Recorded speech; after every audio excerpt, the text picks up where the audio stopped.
A man can have a kid. How? Transgender. Your gender changes. Oh, pause. You can have a kid. Google. Get out of my face. I'm not a transgender. I'm a bitch. I'm not a You said that. How's my feelings hurt? How's my feelings hurt? What's her problem? What's her problem? You just said I was a transgender. The f are you talking about? I'm not no nigga. Right now. Google, dumbass. Google. You can't. What are you? An idiot sandwich. Who's gonna tell her, boys? Who's gonna tell her? She's really trying to justify what is physically impossible. She actually tried using Google as an answer. Someone in the comments said she kind of looked like Zoe from the Proud Family. A man can have a kid, sparking confusion and frustration. Really, can we trust statements like this when biology says otherwise? How does this logic even make sense? Are we redefining reality or just twisting it? The best people when it comes to stating things without facts to back them up are the wokies. They'd say just about anything to appear smart, but end up achieving the exact opposite. Put on your seatbelts, because we'd be taking you on a journey to see woke people who instantly regretted speaking up. Man, you built like the Kool-Aid man. Don't You start built that. like Shamar. Don't start You look like his uncle. You don't come out your motherfucker. Man, you about 50 years old with some shredded jeans on. We even. You wearing 2-year-old Dior's. We even. Go ahead, Woody. They 2 Get your years uncle old? under control. I ain't know they were 2 years old. I just bought them. Refocus on me. Come on. Refocus your eyes on me. Come on, look me. It ain't hard Right to miss here. you, big as you is. 60-40 vision. Get with me right It here. ain't hard to miss you. Get with me. Come on. Yeah, man, you. Get I with see me. you. Okay, I big see as you. yeah. I see You you can't too. miss you with I no know that you eye. like a lot of girls that look like your daughter. Go ahead. What's even happening here? Is this an argument or just a shouting match? Can anyone make sense of this? If women are looking for financially secure men, what in exchange would be of equal value to a man? There's probably 3 big primary things from the Christian perspective that we would want. I think that men essentially want peace in their home. This is a big one that people forget about all the time. The best way you can show a man respect is to understand and anticipate the things that he wants before he even knows that he wants them. And the way that that shows respect and the way that that shows that you love him is because if you can anticipate those things, he knows that you're paying attention to him very closely. So you're the focus. And then the third thing is you have to put him above your own needs and your own desires. And number 3 is the thing that I think women, at least in modernity, fail at the most. Women are trained from birth now how they deserve to be treated. And men are trained from birth how they're supposed to treat women. But nobody is trained from birth for how they're supposed to treat men. Well put, Andrew. Well put. The modern women, especially in the West, are no longer raised to treat men this way. Really, have women been taught only to focus on their own needs? Are you a virgin? If one of you is a virgin, I'll take a picture with them. You're not a virgin. Get out of my sight. Someone for not being a virgin, using humor to create an awkward moment. Y'all want a group picture? I can take it. Thank you. Oh my God, stop. I'm joking. Yeah, no. Really, is it a joke? So I got served today at the pharmacy, and I'm not saying men can't look like this, because please go off, kings. But like, I'm not doing damage to masculinity. I think y'all are when you serve me, when you call me a man, right? Like, I'm not a man. Don't consider me for the pool of men. And maybe the people who are like, oh, masculinity's in decline. Well, stop thinking I'm doing anything with it. I'm not part of that equation. Count me out. Nice beard, man. If you think that you are not a man, then why do you make this whole video to convince that? And you're a man. I'm not.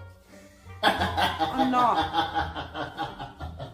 $1,000, or you get to spend the day with me. Which you choosing? $1,000. 1,000? And the next day with you. You're a smart man. That's right. Have $5,000 or one night with me. Probably $5,000 right now. $5,000. $5,000. Well, duh. $5,000 or one night with me. Damn. 5,000. He got there in me? They took way too long answering that. She's got an only money. She's not for you. I'll take $1 and go buy a pack of chewing gum. You loyal. Do you like getting laid? Probably not, because it doesn't happen often, does it? Why is the first thing you say is about getting laid? Is that the most valuable thing you offer a man is what you can give him in bed? Clearly, that's what you think. That's what you just placed up here. No. You're not getting laid. No. So do you think it's a good thing if a man's sleeping around with a bunch of women? That's not what I said. You said you're not getting laid. Yeah, because this is how you act. Why are you why do you do this with your time? Stay away from women like this. Yes, stay away from me. Tell my boyfriend that I've been with for 3 years to stay away from me. 3 years and he hasn't put a ring on it? That's really tough. Really, is loyalty no longer a priority in relationships? You know what? Your mouth kind of reminds me of like a person from Whoville. That's Because fine. you like lip is not there. Well, I But, can't like, help that. No, you can't. It's just like Whoville. Body shaming's fine until it's all about the weight, right? Goodness, here come the comments. Why she is trying to hit on his character. Some stuff that made me that's my minor daughter. Sorry. What? Or $1. Name your favorite 3 black people. Drake. Okay, why Drake? He's sexy. Yeah. Who's that guy? The one that looks like No help. the Black Panther. I lost. Can I list other black people? Huh? Can I list other black people? Yeah, whoever you want. Okay, Kendrick Lamar. Did you hear what he said about Drake? What did he say? I don't know, some stuff that made me that's my minor daughter. Sorry. And then, Dad. Your dad's black? My stepdad's black and he hates me. Well, famous black people. Oh. Why'd your dad hate you though? I'm a criminal. Really? What'd you do? I just got a couple drug charges, a little theft. It That's just crazy. happens. It happens. Stuff happens. Yeah. And, Obama. Obama. Obama. Why Obama? He writes checks and Yeah. Yeah. We like him. Okay, I give it to you. We out. You failed him as a mother. Could just speak like that in front of your minor child. Total violation. There is no question that the desperation that marked the mainstream media's attempts at gaslighting, what we all saw with our own eyes over the last 2 weeks, started with poopy pants at the D-Day ceremonies in France, to being physically redirected by Italy's Giorgia Meloni at the G7, to being physically led off the stage by Obama at that Hollywood fundraiser. There is no question.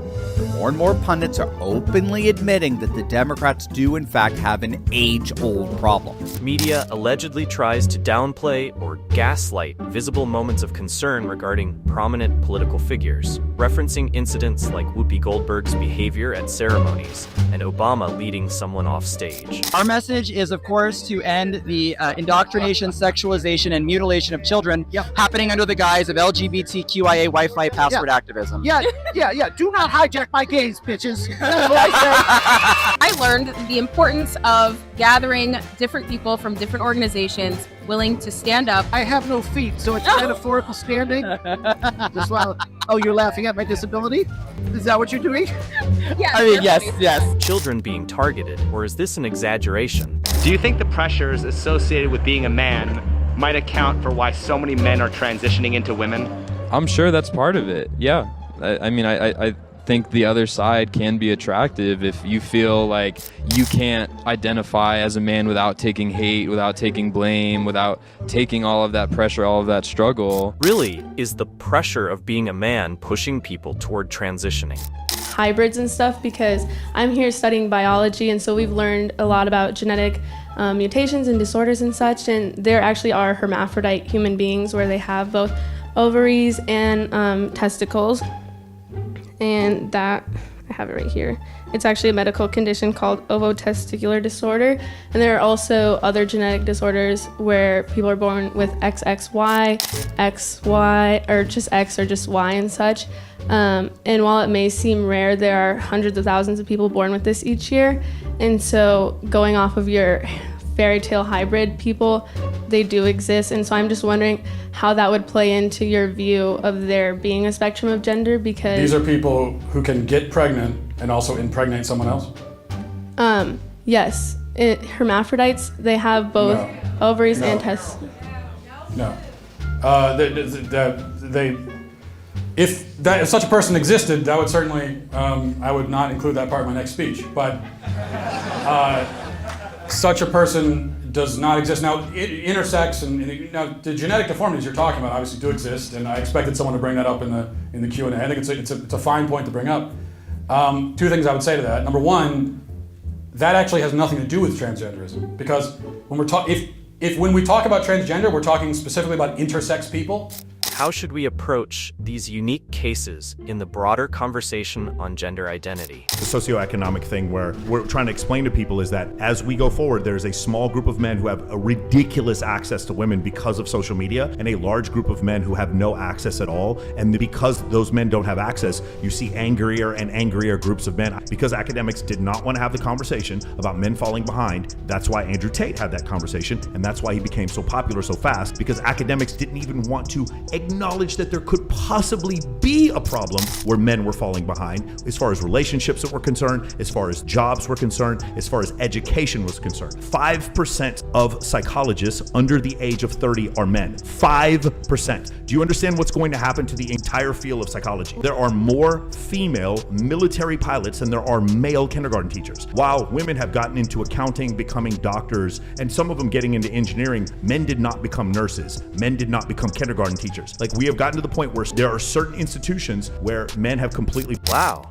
So we're just going to ignore the fact that men are completely falling behind? Really? This is where we're at now? So I want to ask you, do you think it's a little bit hypocritical that you oppose abortion, but you also oppose veganism? Most animals, most adult, like cows, pigs, chickens, they're more intelligent than fetuses and little children, small infants. I can't believe I have to answer this. Can I answer?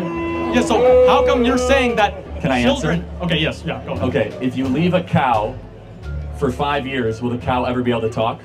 No. If you leave a fetus for 5 years, will the fetus be able to talk? Yeah. Okay. Sure, So maybe. then which one has reason and a soul and can make sense of the natural world, aka an elevated being worthy of protection? But that's a cow not- or a human being? That's not a good argument. That's like saying mute humans that are born, that are without the ability to speak can't have rights. It's not just about speaking, it's about reason. It's about having a soul. It's about being not an animal. You think it's hypocritical to oppose abortion, but also oppose veganism? A cow will never reason or speak like a human can. A fetus has the potential to develop into a human being, and that's the difference. Stop equating animals with unborn humans. We're going to call the abortion facility and I'm going to tell them I'm pregnant with a 32-week fetus, as you say. Hi, I just turned 32 weeks pregnant. Am I able to come in for an abortion ASAP? I wouldn't be able to see you for the week of the 23rd, so that would put you at 34 weeks. Can I still have an abortion at 34 weeks? Yes, ma'am. I just have to do an intake form. Do you have about 5 minutes? Sure, I have 5 minutes. Yeah, I just found out that she could have Down syndrome. I can still have the abortion, right, even though she has Down syndrome? Yeah, so we just have to do an intake because the doctor... It doesn't fucking matter. That's late-term abortion, ma'am. That's abortion in the 8th month of pregnancy that's discriminatory based on someone's genetic code. She just confirmed she would commit an abortion on me with my child who's viable and can live outside the womb. Wow, is this a joke? Calling an abortion facility at 34 weeks, and they're casually discussing it like it's a walk in the park? How do you feel about gender-affirming care for minors being banned here in Texas? Hot topic right now, that's what's happening. Being banned, honestly, I feel like it's banned in Texas, but they honestly need to be focusing on way more stuff before that. That's my opinion. I feel like leave it to your parents. Honestly, leave it to your parents at this point, and for the Texas government, we got other to worry about. What do you think we should worry about before that? I think we should worry about, homelessness, housing, getting housing for people who are homeless, because you drive around Austin, you see empty buildings. It's like people can be living in those buildings. It's like Iraq. It's like Iraq. Yeah, it's getting in very crazy. Iraq realness. Jesus Christ. Wait, so banning gender-affirming care for minors isn't the real issue? We should focus on homelessness instead? Sure, homelessness matters, but comparing empty buildings in Austin to Iraq? Seriously? Priorities are important, but let's not downplay one massive issue to shift the focus to another. Both can be addressed, not ignored. You're saying, oh, you're 53. What are you bringing to the table? Well, I bring a lot to the table. Okay, what? I bring a lot. I bring a great sense of humor. I'm sharp. Okay. I'm funny. All women think that they're funny. So the question is like, okay, I get it. You bring a good sense of humor to the relationship. Obviously, other women will be bringing a good sense of humor to the relationship. relationship as well. I'm asking what you specifically are going to be bringing that other women in your age bracket aren't going to be bringing. I just said it. Did I not just say it? I am funny. I am successful. Yeah, but men don't I'm care pretty. about success. They don't care about how successful a woman is. They care about how pretty she is and how well she treats them. I'm pretty. Have you looked at me? I'm very pretty, and I'm smart, and I'm very sweet. Okay. Humor and success? That's it? Hate to say it, but men don't care about your success like you think. Everyone's funny and pretty. What makes you different? What is like the youngest age you think someone should be able to medically transition? I honestly couldn't tell you. I don't think there's a specific age that anybody just comes into their trans identity. I don't have an age for you. I mean, you know, as an AMAB person assigned male at birth, like, what do we go through puberty at, like 13? I think so. I'm like, anytime around that age, I feel like whenever these kids are coming into their own identity, it should be a conversation that we could have and not be so quick to say, oh, nope, they're too young, they don't know what they're talking about. Really? No specific age for a life-altering decision like that? Kids at 13 are barely figuring out who they are. This needs way more thought. Why do you, as like a professional pundit, think it's fair to come to college campuses and debate like college freshmen? Like, doesn't that seem like kind of unfair to you? Well, hold on. I mean, let's stop talking down to college kids. I'm talking to voters, right? This audience will determine the future of America. Well, yeah, okay. And as you could see with my first dialogue, I'm not here to be adversarial. We disagreed. I let him have his points in. And as far as the fair standpoint, I have no notes. You can go bring a professor. Why don't you go bring a professor and bring him up to the mic? Okay, well, okay. Why don't you go find 5 professors that have PhDs? I didn't go to college. That's a fair fight, right? Wait, you're upset they're debating college students. Isn't that the perfect place to challenge ideas? Or is the real issue you can't handle the debate?